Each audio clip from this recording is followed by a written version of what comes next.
You are now listening to the Here for the Truth podcast, hosted by Joel Rafidi and Yerasimos.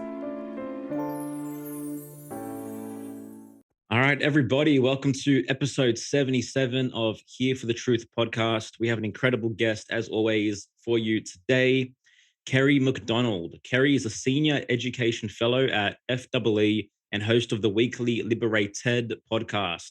She's also the author of Unschooled, Raising Curious, Well-Educated Children Outside the Conventional Classroom. Kerry's research interests include homeschooling and schooling alternatives, self-directed learning, education, entrepreneurship, parent empowerment, school choice, and family and child policy. Her articles have appeared at the Wall Street Journal, Newsweek, NPR, Education Next, Reason Magazine, and Entrepreneur. She has a master's degree in education from Harvard University and a bachelor's degree in economics from Bowdoin College. Not sure if I pronounced that correctly. Kerry, Bowdoin. No worries. I'm from Australia, as you can tell, so might not have that one down pat. Thank you so much for being here. I've started reading your book. It's absolutely incredible. I've got two young daughters of my own who will never be educated by the government. So looking forward to this one. Well, it's delightful to be with you. Thanks for inviting me. No, it's our absolute pleasure. To kick this one off, I really just want to get a bit of backstory as to really how you became, I guess, interested in unschooling in general, and how did your life lead you here to this point? You know, it's an interesting question. I went to K-12 public schools in the suburbs of Boston, never thought much about alternative education models or schooling alternatives. Then I went to college and was an economics major as an undergraduate, which really opened my mind to a whole new way of thinking about public policy and the ways in which government influence in the market can either expand or contract people's individual choices. And nowhere is that more apparent than in education. You know, if you think about it, we have so many choices in all the other areas of our lives that are determined by the market, and such limited options when it comes to education, which is primarily controlled by the government. So that was what led me into thinking a little bit more about education policy and different learning models. And in my senior year, I was taking an education seminar and had a chance to do an independent research project. And I had a classmate who had a family member that lived nearby who was homeschooling. And this was just intriguing to me. I, again, never really knew about homeschooling, never met a homeschooler. This was the late 1990s. And so homeschooling had really just become legally recognized in all 50 US states a few years prior by the mid 90s. So it was still very much on the margins. In fact, the US Department of Education first began tracking or counting homeschoolers in the late 1990s and 1998, counting about 850,000 at that time. So it was still sort of this marginal emerging education model that hadn't hit the mainstream the way it certainly has in the 21st century, and for sure over the past couple of years. But I remember shadowing this family for that semester that I was doing this independent study project, and being completely captivated by the type of learning that I saw, just so different from anything that I had experienced. The child was just incredibly curious and articulate and at ease, talking with adults and strangers and members of her community, authentically immersed, authentically socialized in the community around her, the people, places, and things. Yep. And it was in quite contrast to that same semester when I happened to be doing a student teaching practicum in a local public elementary school with the same age children as this homeschooler. And I think at that point was really the first time I saw up close the stark difference between learning in a conventional classroom that's government run, government controlled, with sort of forced socialization in an age segregated environment with the same group of students and the same static handful of teachers doing the same standardized curriculum. That again, in contrast with just this interest-based learning, kind of following this child's interests and passions that I saw in the homeschooling world. So that was what ultimately led me to graduate school in education policy. I said, I want to learn all that I can about all kinds of different learning models, different schooling alternatives, and different education choice prototypes. And so this was, again, the turn of the millennium. School choice really hadn't become a thing in the States yet. Really, charter schools were just coming on the scene, which are taxpayer funded but privately run. And so if you were at all interested in school choice at the time at Harvard, and to some extent still, charter schools was sort of where you went. And that was sort of your research focus. So that's what I did. And that got me more immersed in the school choice world. And then, kind of fast forward a decade later, when I had my own children, thinking about their education, I realized that, their learning would contract if they were to go to a conventional school. They were really, again, immersed in our community. We live in Boston, Massachusetts. And so we had all of these wonderful cultural and historic sites around us, museums, libraries, outdoor spaces and so on. And I just felt like that would disappear if they were to go to school and, spend their days again in the kind of four walls of a traditional classroom doing a standardized curriculum. Amazing.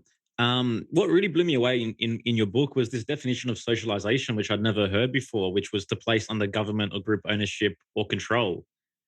Right.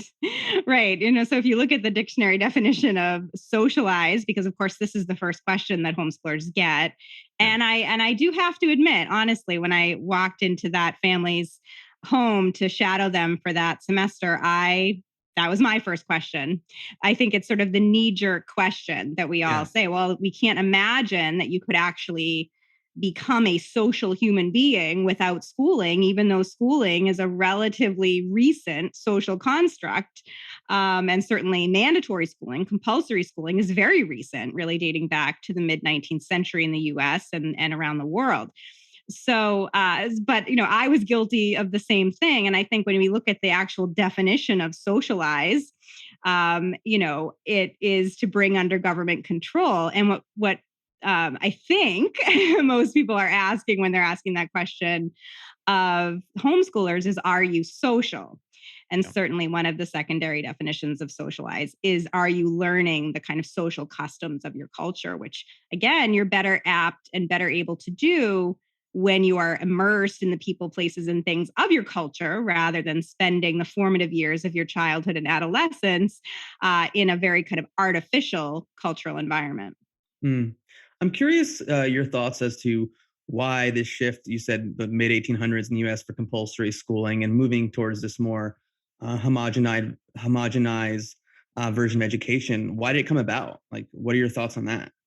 Yeah, so I do trace the history of American compulsory education and schooling in the Unschooled book, and it really dates back to the 17th century to shortly after the Pilgrims settled in Massachusetts Bay Colony in 1620. A couple decades later, in 1640, the colonists there passed the colony's first compulsory education law, which basically established a state interest in an educated citizenry. And then a few years later, about 5 years later, passed what they called the Old Deluder Satan Law, which kind of elaborated on that compulsory education law, requiring that cities and towns, these kind of emerging cities and towns, had to provide education resources to any family that wanted them. So depending on the size of the township, if they were a smaller township, the town had to hire a teacher.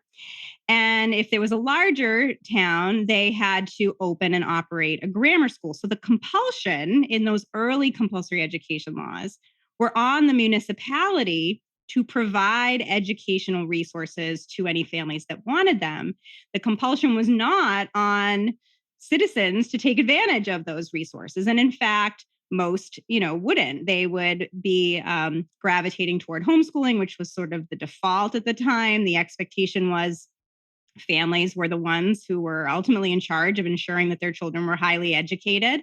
They often used various resources to make that happen, including what were known as dame schools, which were like little nursery schools in a neighbor's kitchen, tutors, apprenticeship programs, and an assortment of private and charity schools throughout the kind of colonial and revolutionary eras, and growing assortment of these public schools, but that again were compulsory in terms of municipalities providing them, not in terms of attendance. And that all changed in the mid 19th century. In 1852, again, Massachusetts, here I am leading the way in compulsion, but this time shifting the compulsion away from the city and town to the parents.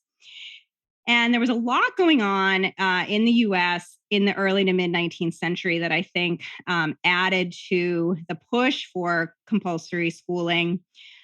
There was definitely a progressive sense that we needed to kind of shape children into a common mold. And there was this adulation of the Prussian model of schooling that the kind of architect of American schooling, Horace Mann, really gravitated to, which was compulsory attendance, compulsory classes, a standardized curriculum, state certified standardized teacher training, age segregated classrooms, a focus on order and obedience and compliance. And that was really enticing to the early education reformers in the US. And so that model of Prussian education was imported into Massachusetts. But there was also a lot of cultural change. There was dramatic increase in the number of immigrants coming to the US, in particular into Boston. The population of Boston doubled between 1820 and 1840. And a lot of the population growth was coming from Irish Catholic immigrants escaping the potato famine, which really challenged the dominant Anglo-Saxon cultural norms at the time, kind of Protestant Anglo-Saxon cultural norms. And so, in fact, just prior to the passage of the compulsory attendance law in Massachusetts, the state legislature talked about this problem of these Irish Catholic immigrants coming in, and they said, quote, "Those pouring in upon us in masses of thousands upon thousands are wholly of another kind in morals and intellect." And then they passed compulsory schooling, of course, to try to shape these unruly immigrants into what they felt like was the preferred American way. And these common schools, which were now forced upon parents had to have their children attend, were purportedly secular, but had the King James version of the Bible, had Protestant teachers and texts, and were, for all intents and purposes, teaching this kind of dominant Protestant Anglo-Saxon educational model. And so a lot of these Irish Catholic families rebelled and said, well, we want nothing to do with this. And so they ended up creating their own parallel system of parochial schools throughout the 19th century in the US. And various reformers tried to eliminate private education in the US, which came to a head in the 1920s in a landmark Supreme Court case that found that the child is not the mere creature of the state, and that we can't have just standardized state education alone. But it was sort of an interesting battle throughout that time. And now, of course, we have certainly here in the US, a great push over the past few years toward parental empowerment in education, and the locus of control shifting away from government-controlled education and back to parents and families. Wow. Absolutely incredible. Yeah. Definitely amazing, because when I think about it, of how we're just conditioned to go along, this is how it's done before us. This is how it's done this previous generation. And I just think about this idea of a parent. I'm not a parent, so I can speak hypothetically, of just like, I'm going to just give my child away for 8-9 hours a day, 5 days a week for 12 years, whatever the case may be. And I don't really even know what they're really being taught and by who. And it kind of, when you really think about it, it kind of seems insane. Well, and not only that, you have to do it under a legal threat of force. Yeah. It's wild. It's insane. Well, 15,000 hours, is that right, on average, what we spend at school? Roughly. Although it's getting even more. These compulsory schooling statutes, certainly here in the States, are extending to ever earlier ages. There's a push, for universal preschool and pre-K, which will, some would suggest will inevitably lead to then compulsory schooling laws going to, 3 and 4 year olds if that trend continues. And then, some states pushing compulsory schooling laws past 16 up to 17, 18.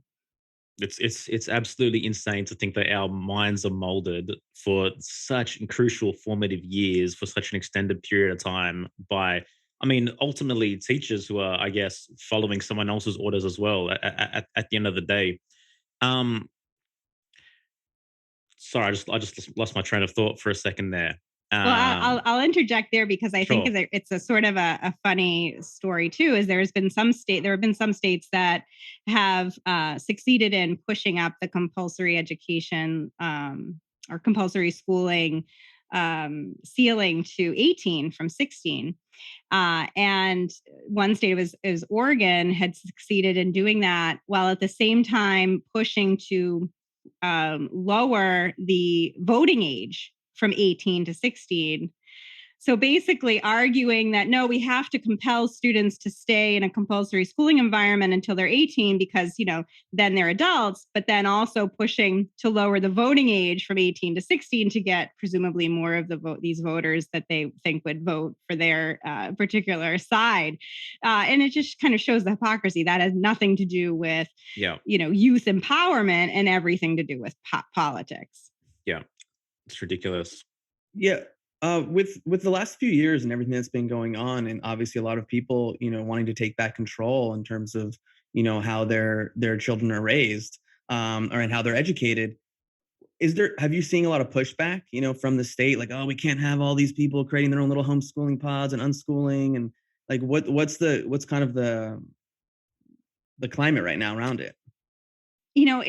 I'm full of optimism because one thing that the disruption brought about by the COVID response has done is really given parents a close-up look at what was actually happening in their children's classrooms through district Zoom schooling, as well as begin to explore or create some other options. And so I think for so long, parents just sort of went with the path of least resistance. Oh, here's my child's school assigned by the zip code and all of our neighbors go here. And so let's just go along that path and not really think too much about it. But then when there was district Zoom schooling followed by prolonged school closures or various COVID policies implemented in schools like mask wearing and contact tracing and frequent testing and so on, a lot of parents just said, well, we're going to opt out of that and at least temporarily and find some other options. And so what you saw in the US in 2020 and in the 2020 academic year, the population of homeschooling doubled. And so there was more than 11% of the overall US K-12 school age population being homeschooled. That was actually a tripling from pre-pandemic levels back when the US Department of Education, more recent data from the US Department of Education in 2016. And so there were more than 5 million students being homeschooled in that 2020-2021 academic year, again, according to the US Census Bureau. And in fact, this year, when schools were reopened for full-time in-person learning, I think a lot of people thought, oh, well, all those people will just go back to school. This was just a one-year blip. But in fact, the Associated Press ran an analysis of 18 states, finding that homeschooling rates remained above record levels and only fell by about 17% from this all-time high the previous year. So families were sticking with it and really, found it fulfilling and enjoyable and rewarding. And the US Census Bureau discovered that the biggest driver for some of this growth in homeschooling were Black homeschooling families. They had a 5-fold increase in the number of homeschoolers in that 2020-2021 academic year, and were overrepresented in the homeschooling community compared to the representation in the overall US K-12 public school population. So just showing kind of an increasing diversity of homeschooling, here in the States. And certainly, a real emphasis by parents to provide this kind of personalized learning and then to stay with it because they found it to be rewarding. And I'll just add one other thing. I think one of the reasons that they found it rewarding and doable was because a lot of them formed these learning pods or what were called pandemic pods back in 2020, where they would just gather together with other groups of families to create a sort of co-op. And then a lot of those co-ops turned into full-fledged microschools. And so, to kind of long-winded approach to getting to answer your question, but as a result of that, there was a real push in a lot of U.S. states to sort of allow these learning pods, or to recognize and legitimize these learning pods. And in fact, you saw two sweeping pieces of legislation over the past year in both Georgia and West Virginia that loosened compulsory schooling statutes in the case of West Virginia, and that recognized learning pods in the case of Georgia, and enabled sort of this deregulation of these innovative learning models that were typically kind of categorized as, unlicensed childcare centers, for example, or other types of unrecognized programs. And now they're recognized as legitimate models. And I think from that, we'll continue to see a lot more innovation going forward. So the momentum is with the parents, it's with innovation, it's with education entrepreneurs. And I think at least at the moment, there's very little success in trying to rein that in. In fact, it's really tilting toward parent empowerment for sure. Yeah. Awesome to hear. I just want to say something real quick. I think it's incredible. And I live outside of Los Angeles in Topanga Canyon, and I have lots of friends, and they've been like forming their own pods and seeking out alternative ways, because they weren't in support of some of the things that were happening in the last few years. So I'm optimistic as well. And I think that's when great creativity and innovation happens, is when kind of your back is pushed against the wall. And I think that's what we're seeing. And I think it's pretty amazing. Absolutely. Yeah. It's an exciting time to be in education, and an exciting time to be a parent or an educator or an entrepreneur. For sure. I want to backtrack a bit. So what are the long-term effects of this institutionalized schooling, these 15,000 quote unquote hours that we spend there? Well, I guess the short answer is that it's getting worse as schooling takes up more and more of childhood and adolescence. It used to be, even back when I was in school, that you went to school for your 6 hours a day, 180 days a year, but you had, kind of wide open afternoons. You had halftime kindergarten. Maybe you went to preschool a couple days a week, but it wasn't a big thing.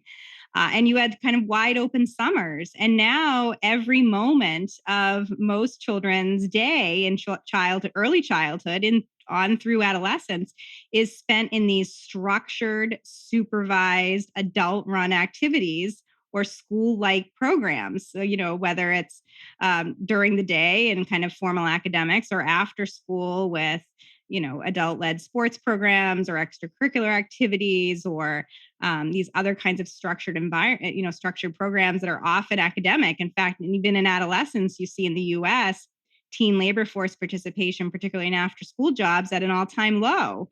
And most of the time, these teens are replacing what was kind of on-the-job experience, and gaining a foothold into the adult world is now being replaced with academics or other kinds of school-like structured activities. And the result, at least, research coming out of Professor Peter Gray from Boston College, who wrote the foreword to my Unschooled book, he's found that this decline in childhood play is leading to a lot of the youth mental health disorders that we've been seeing. Is that, rising rates of childhood and adolescent anxiety, depression, suicidal ideation, and so on. And it's because of this kind of disappearance of play and unstructured, unsupervised time in childhood and adolescence. And so, we see that worsening certainly over the past couple of years of social disconnection. That's only gotten worse. And a lot of people say, oh, that's because, schools were closed, but it was really about social disconnection. It was not that the schools were necessarily providing that kind of healthy environment, but that kids overall were disconnected from any kind of peer interaction and community support and involvement. And much of that for many kids, of course, comes in the form of school. But it was really that kind of overall isolation that exacerbated, in many cases, what were already sort of simmering mental health problems among children and adolescents. Mm. What what role do you think an over-reliance on technology plays into that as well? So I'm sort of in the same camp as Peter Gray, again, a psychology professor at Boston College, and in terms of being skeptical about the research showing that, social media, for example, is leading to increased, youth anxiety and depression. And in fact, I recently had Peter Gray on my podcast, and he talked more deeply about this and said, the research really isn't compelling. It's not, it doesn't back up that hypothesis that social media is what's leading to this kind of youth mental health crisis. And, I would tend to agree with him. I think that there's this tendency to sort of demonize technology, particularly new technologies and social media and kind of mobile. The mobile world is relatively new for us, right? Just about a little over a decade. And so, we have these sort of doomsday predictions about what this technology does. And one of my favorite quotes in my Unschooled book, I have a whole chapter about technology. And one of my favorite quotes comes from a journalist who was writing about a new piece of technology that he said was going to make us nothing but transparent heaps of jelly to one another. And he was writing in the late 19th century and talking about the telephone. So there's always been this skepticism and cynicism about new technologies and how they're going to, ruin us and they're going to cause all these problems. And in the end, net, what do? They improve our lives. They improve our connection and our communication. That doesn't mean that they, are perfect and not without their downsides. But overall, technology enhances our lives and certainly enhances our learning. And this is what I talk a lot about in the Unschooled book, is that, it used to be that you had to go to school because that was where the books were, that was where the teachers were and the knowledge was. Now, of course, that's all around us, literally at our fingertips, thanks to these incredible new technologies. And so learning and knowledge have never been more accessible in history. And we can learn anything we want at any time from whomever we choose.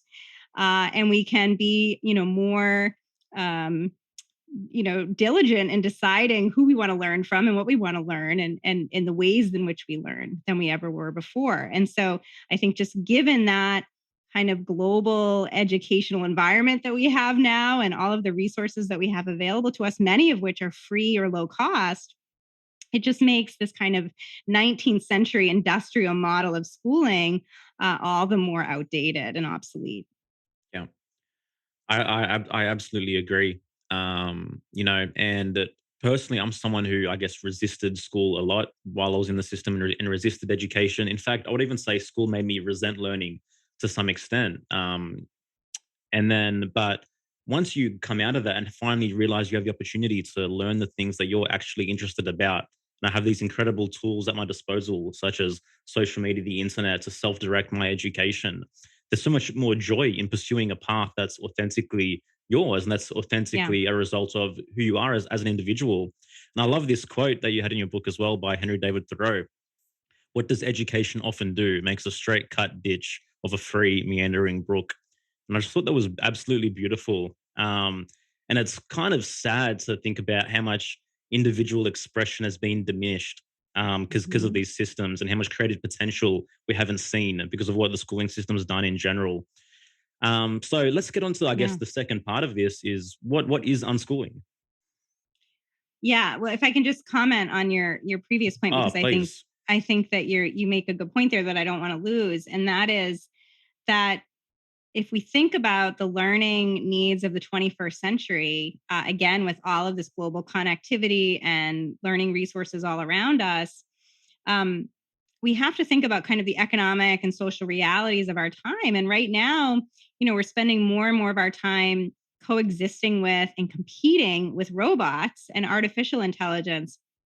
And so we have to think about what differentiates human intelligence from artificial intelligence. And it's, these human differentiators that will enable humans, to continue to flourish and, make our world a better place. And yet these are qualities such as creativity, curiosity, inventiveness, and entrepreneurial spirit this desire for exploration and discovery. These are unique human qualities that are so often crushed through our conventional system of forced schooling that focuses instead on obedience and compliance and coloring in the lines, and really diminishes certainly a child's natural exuberance for learning and natural desire for exploration and discovery, again in the name of conformity and order. And again, dating back to kind of this Prussian model that's just so mismatched for the realities of our 21st century world. And so I think that it's time for us to embrace these new models of learning, and that's what I try to bring about in the Unschooled book. So to get to your question, what is unschooling? It's really disentangling education from schooling,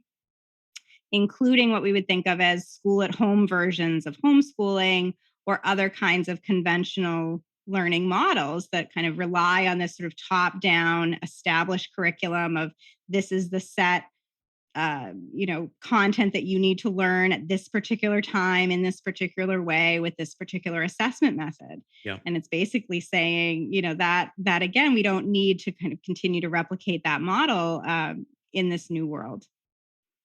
Yeah.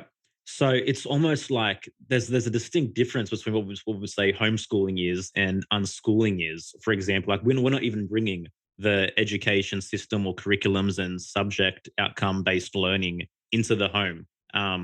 So how is it facilitated? If you could give us a brief, I guess, overview. I mean, I guess it's more obviously naturally living within the families and within communities, but I'd like to hear it from you.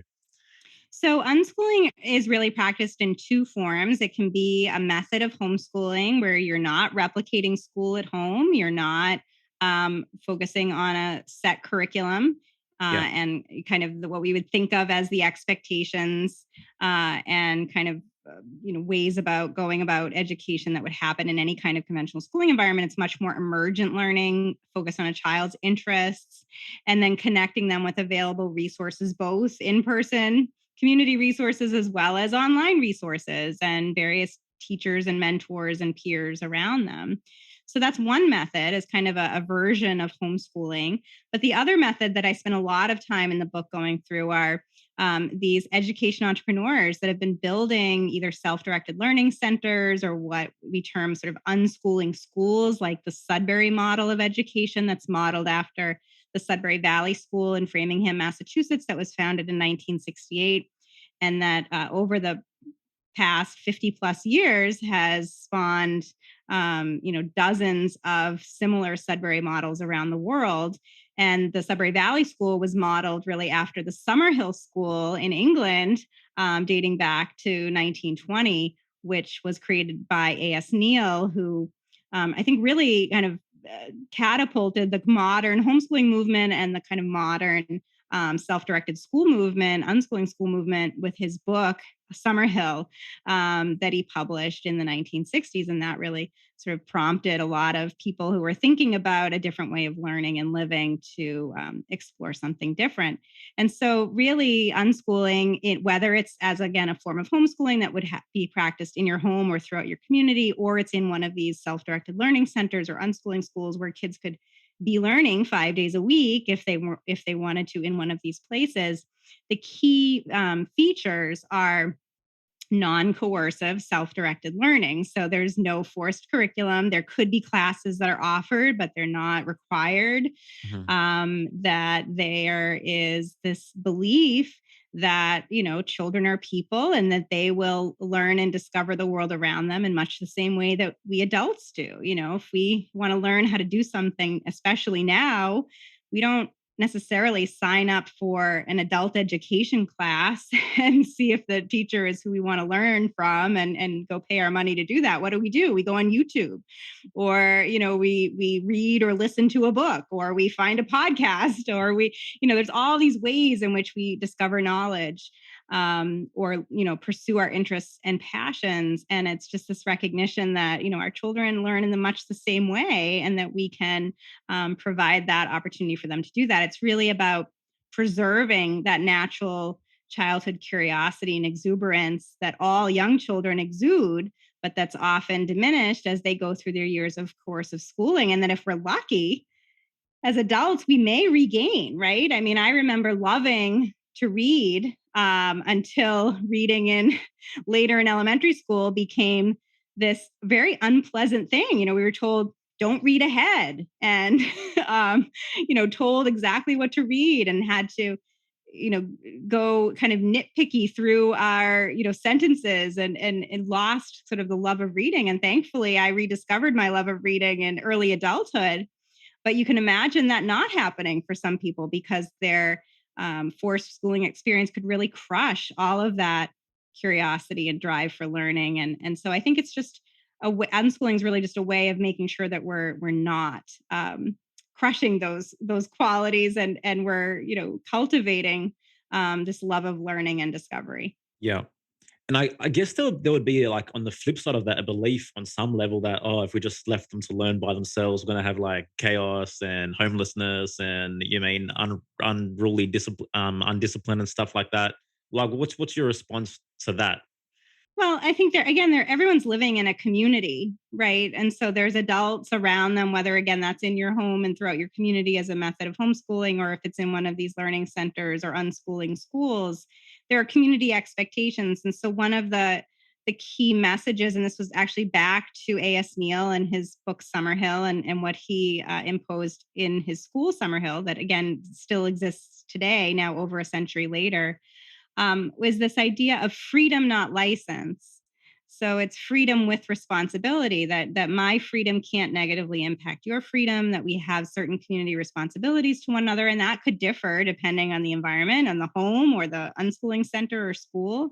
But that you're living and learning in the context of community. And so you're learning that, not to be self-centered about your learning, and that you're learning that you have your end of the bargain to uphold, and that you have to be respectful of others.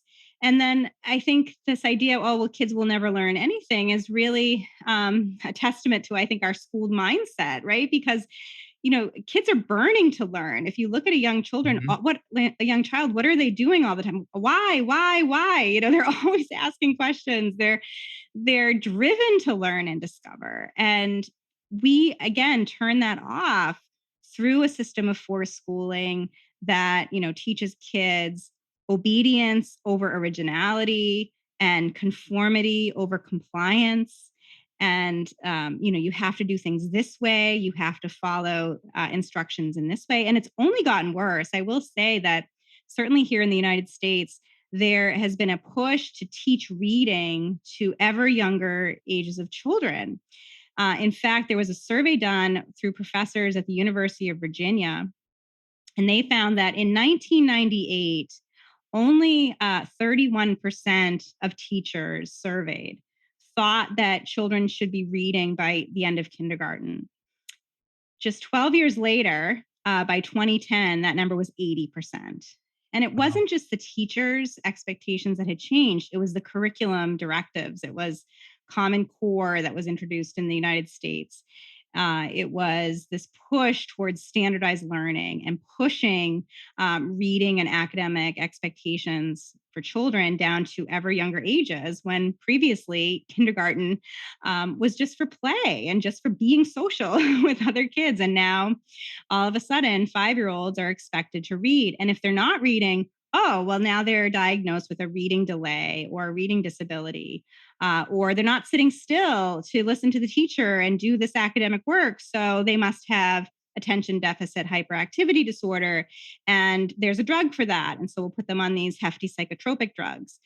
And that's just increasingly what's been happening. And so I think that it's really time for parents, and now is again that moment of parent empowerment, to question this conveyor belt, to question where their children are learning, what they're learning, how they're learning, what people are telling them about their child, and realize that there are alternatives, whether that's, again, homeschooling or home unschooling, or finding one of these unschooling schools or centers, or building one if one doesn't exist, that can, really preserve that natural childhood zest for learning.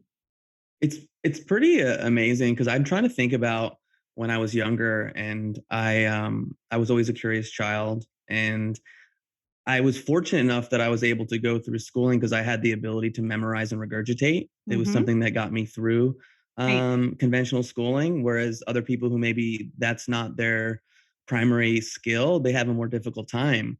But I Right. didn't really enjoy. I did it because I just did it. I was like, oh, I have this skill, this ability. I'm just going to do it, and that's fine. But I didn't have the love for learning, even though I know it's such a huge part of who I am. And it wasn't really until I left college where I like backpacked Europe for a few months and brought like 15 books with me.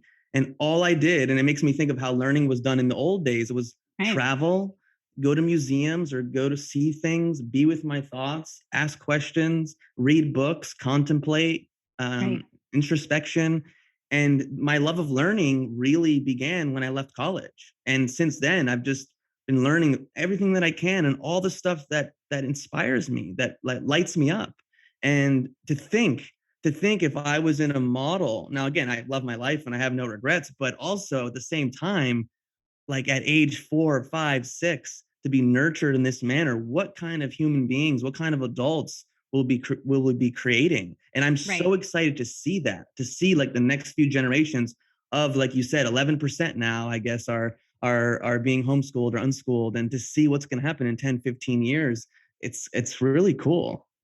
Yeah, and you bring up a really good point because it's sort of the opportunity cost of coercion is high, right? Like we don't know what else we might have been doing if we weren't spending those 15,000 hours playing this game of school, like you said, memorizing and regurgitating, becoming well schooled perhaps, but not well educated.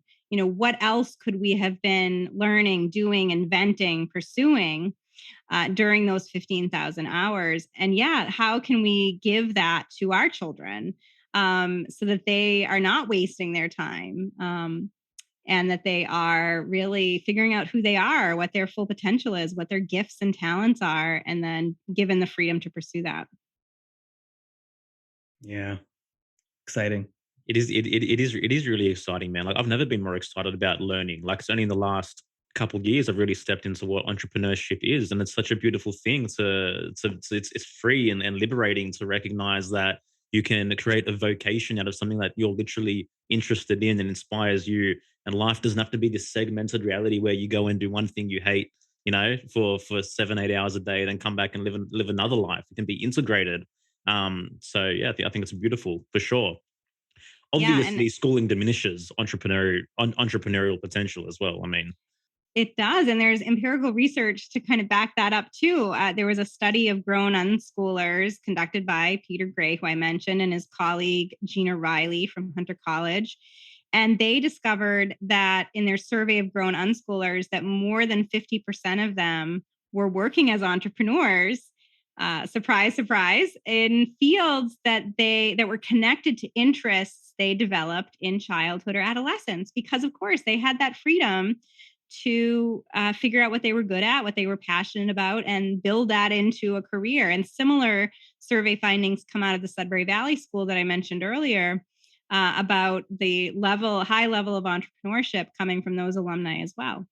Yeah. It makes me think of that statement a lot of times where people go, oh, well, you're not going to be doing what you learned in college anyways. You'll be doing something else. Whereas if someone went through a different process, like what you were just saying, how these Yeah. individuals, like what they're doing from an entrepreneurial standpoint relates to these interests and things they were learning, it just seems more aligned and it makes more sense than someone who, let's say, went to school for, accounting, but then is doing something completely opposite to that after they've graduated.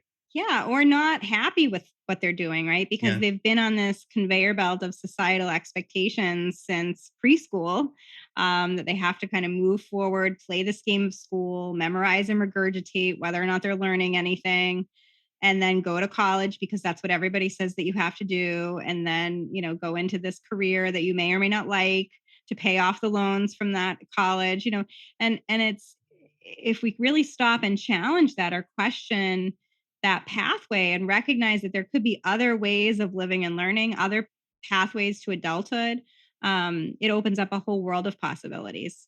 Yeah.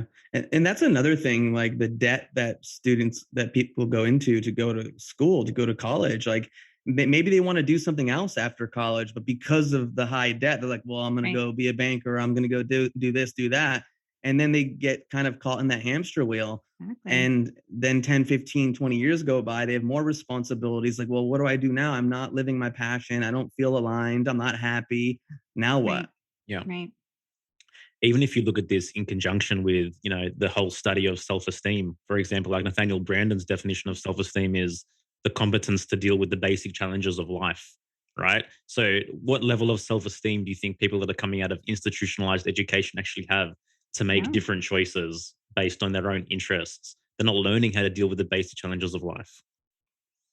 Yeah, and in some ways, I mean, a lot of the time their self-esteem is crushed in Yeah. school, right? I mean, they internalize often from an early age, either they're not smart because they're not learning to read at age 5, for example, or they're not good at math because they're not getting good grades on a math test, when it could just be that they're not quite ready to learn multiplication in 3rd grade. Maybe it's 4th grade.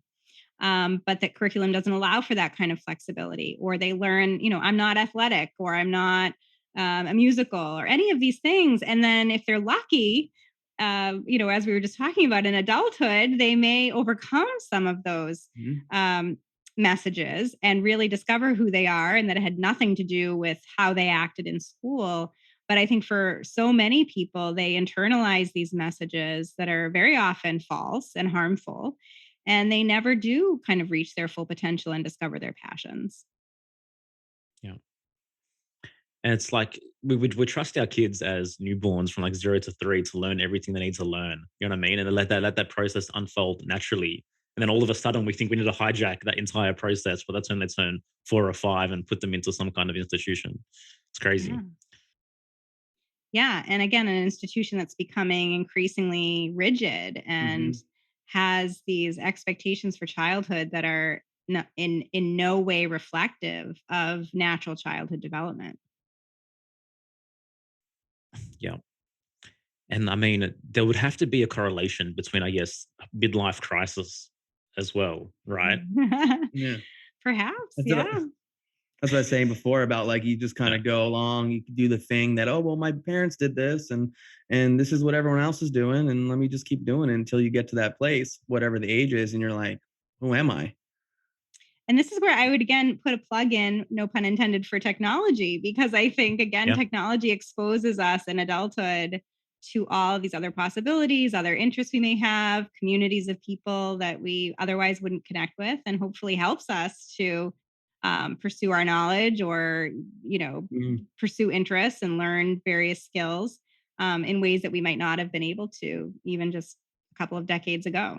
I mean, this podcast and our business partnership was born because of technology. My wife and I were on a podcast, and Joel saw it. It was another platform for education, and we connected and realized we were aligned, and here we are. So yeah, I definitely love technology for its benefits.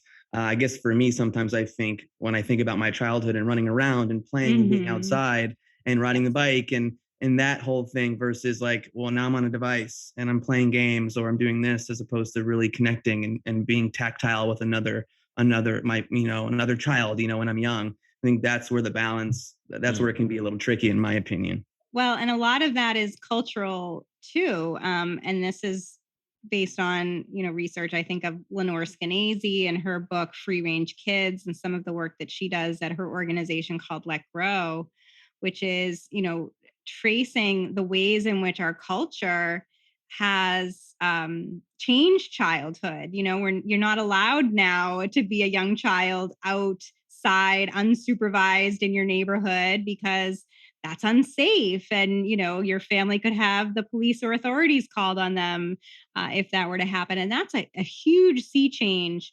even from when I grew up, in the 80s and 90s, where there was this expectation where you were outside playing and no one was around, and we didn't have cell phones, and we were riding our bikes a mile away, and that was the culture, that was the expectation. And now that's changed. And so what do kids do? They play video games, because that's really the only cultural option open to them, their only source of play.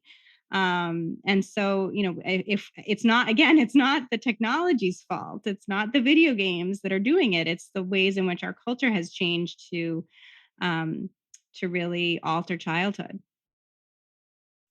What's given rise to this fear around, being outside and playing and etc.? I mean, I feel like we always carry so much fear and everything's unsafe all of a sudden. In your opinion, what's given rise to that shift? Well, I don't know if it's my opinion. Lenore Skenazy is sort of the expert on this in her book Free Range Kids, but she would say that a lot of it dates back to children's pictures on milk cartons, dating back to like the 70s and 80s, where you had these, a few high profile abductions and then other kind of kids' pictures on milk cartons that may or may not have been sort of these random abductions, could have been, family members and so on. But there's this image or this expectation. And of course, media runs with this and it's all over the headlines and then begins to make parents think that childhood is unsafe and that they have to rein it in. And then it was this kind of cascading effect over the following decades. Yeah, that would have been my guess too. I remember the milk carton thing and just more fear, and then how the media plays a role in that as well. And there's just more of it too. I mean, I can't help but say that there's more media than maybe there was back in the day. And so your mind is being hit more often. Parents have more opportunities to be hit with these messages to trigger more fear. Yeah. And I think along those same lines is maybe this disempowerment of parents, this belief that parents are not being a good influence on their children and that others might know best, whether that's government schools or authorities or nosy neighbors who would call, authorities on parents, or the fear that would happen. And so there was this, I think there was a real shift in sort of parents being recognized as the ones ultimately responsible for raising their children. And they could do that in a whole different, variety of ways. And you kind of keep your mouth shut about what your neighbor's doing or how they're choosing to raise their children, to then know, here is this expected way that you will raise your child. And if you don't, you'll get in trouble in some ways. And I'm hopeful that, again, the past couple of years of parent empowerment may be shifting that pendulum again back to parents, and parents being able to be more empowered and have a little bit more say, in how their children are raised. Yeah, the parent definitely has to trust themselves first to be able to go through this process. I mean, I dare say even unschooling is primarily for the parent first on some level, in order to actually facilitate that within their home.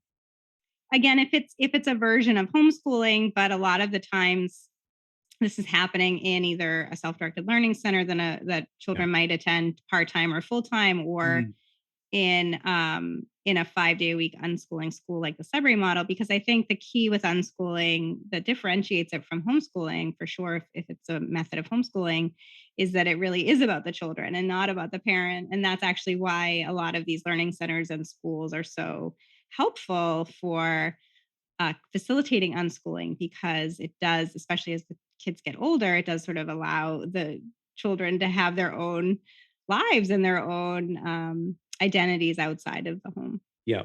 So these learning centers, they're, I'm guessing, an entire shift away from like Montessori and Waldorf and Steiner as well, right? That's still a systemized Course. education. Yeah. Yeah. Those are all different educational philosophies. I touch on them in the book. Yeah. And one of the things that I say a lot, my main goal is to expand education options for families. And that's where I've been so excited over the past couple of years of education entrepreneurship, with all of these new learning models or expanded models in time tested approaches like Montessori. We've seen a whole scaling of classical education models, whether it's classical charter schools or hybrid schools that run on a classical educational philosophy, and unschooling. And so, I'll often say, I hope that I can persuade people to recognize the benefits of unschooling and self-directed education and pursue that path. But I'm really foremost concerned about this plethora of education options that families can choose from, and figure out what's right for them and their children, and go from there. Awesome. All right. We know you're limited for time here. So do you have a final message for our audience that you'd like to share? I just think it's been a remarkable couple of years of educational transformation. I don't think we're ever going to go back to the way things were before. And I think that's a good thing. I think parents are re-empowered. Parents and teachers are exiting conventional schools to either find or build schooling alternatives or other kinds of innovative education models like learning pods and micro schools and hybrid schools and virtual learning options and all kinds of homeschool and unschool collaboratives. And so it's a really exciting time, again, to be a parent, an educator, and an entrepreneur. Absolutely incredible. Yeah. I love your book. About a quarter of the way through, but it reads beautifully, and I really appreciate the input that you've had in this subject. I highly recommend everyone to go out there and get it as well. Anyone that's on this path, that's it right there. Yeah. Cool. Is there anything else you'd like to share? Great. How can people find you? What do you have coming up? Stuff like that. Yeah, so people can listen to my podcast, the Liberated Podcast, wherever you get your podcast, or go to liberatedpodcast.com. You can follow my writing at FEE, the Foundation for Economic Education, fee.org/Kerry, Kerry. There you'll see links to my articles and to my book, to my social media accounts, and you can find me on Twitter at Kerry_edu. Beautiful. Cool. Kerry, thanks heaps for your time. Guys, thank you for listening, and we'll see you next time. Really appreciate it. Thanks. Thanks so much. Smoking mirrors, I'm seeing through the illusion. Waking up in a time, they think you're in a delusion. Somebody set the alarms, cause they be too busy snoozing. I'm in a DeLorean, fast forward in evolution to a place where we can share our confusions. Yeah, 450 BC, I'm sharing tea with confusion.